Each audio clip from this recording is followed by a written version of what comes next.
கவியதாரா இது பக்தியின் பேரொளி, இறையருள் பெருகும் தெய்வீக. அலங்குடி கோவிலில் வாழும் குருவே, மங்களம் பொங்க வரும் ஞான ஒளியே, கோடி அடியார் தொழும் கோமானே, வேண்டு வரம் தரும் எங்கள் குருவே. ஆலங்குடி குருவே சரணம் சரணம், அருள் தரும் குருவே சரணம் சரணம். ஆலங்குடி குருவே போற்றி போற்றி, அருள் தரும் குருவே போற்றி போற்றி. அனைவருக்கும் வணக்கம்.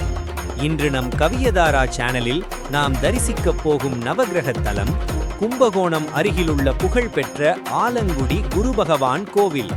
கும்பகோணம் பேருந்து நிலையத்திலிருந்து மன்னார்குடி செல்லும் பேருந்திலோ அல்லது நீலமங்கலம் செல்லும் பேருந்திலோ ஏறினால் சுமார் அரை மணி நேரத்தில் ஆலங்குடியை அடையலாம். சில பேருந்துகள் கோவில் வாசலிலேயே நிறுத்தும், சில பேருந்துகள் மெயின் ரோட்டில் நிறுத்திவிடும்.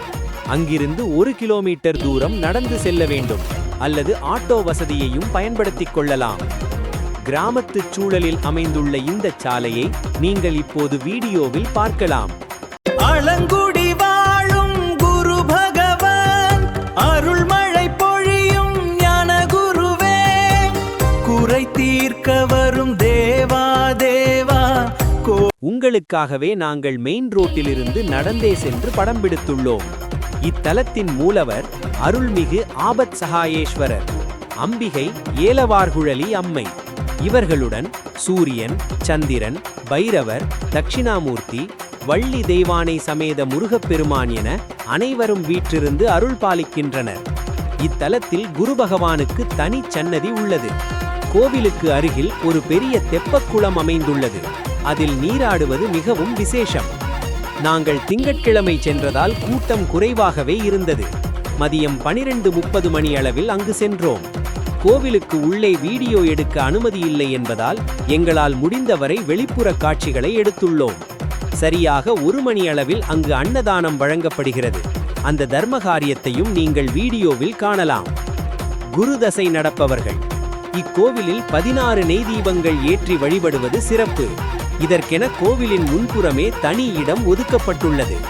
அர்ச்சனை சுவாமிக்கு மஞ்சள் வஸ்திரம், துணி மற்றும் மஞ்சள் சாமந்தி பூக்கள் சாற்றி அர்ச்சனை செய்வது மிகுந்த பலன் தரும்.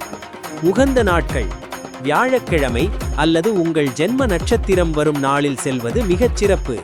மதியம் 12:30 மணியளவில் அபிஷேகம் நடைபெறும். அதில் கலந்து கொள்வது மனதிற்கு அமைதி தரும். தனம், தானியம் மற்றும் சுபகாரியங்களுக்கு அதிபதியான குரு பகவானை ஆலங்குடி சென்று தரிசித்தால் தடைகள் நீங்கி விரைவில் திருமணம் கைகூடும், புத்திரபாக்கியம் உண்டாகும். உங்கள் வாழ்க்கையில் நல்ல மாற்றங்கள் நிகழ இத்தலத்திற்கு ஒருமுறை சென்று வாருங்கள். இந்த ஆன்மீக பயணம் உங்களுக்கு பிடித்திருந்தால் மறக்காமல் இந்த வீடியோவை லைக் செய்யுங்கள். உங்கள் நண்பர்களுக்கும் உறவினர்களுக்கும் ஷேர் செய்யுங்கள். இதுபோன்ற இன்னும் பல ஆன்மீக தகவல்களையும் கோவில் தரிசனங்களையும் காண நம்ம கவியதாரா சேனலை சப்ஸ்கிரைப் செய்ய மறக்காதீர்கள். மீண்டும் அடுத்த ஒரு சிறப்பான பதிவில் உங்களை சந்திக்கிறேன். நன்றி, வணக்கம்.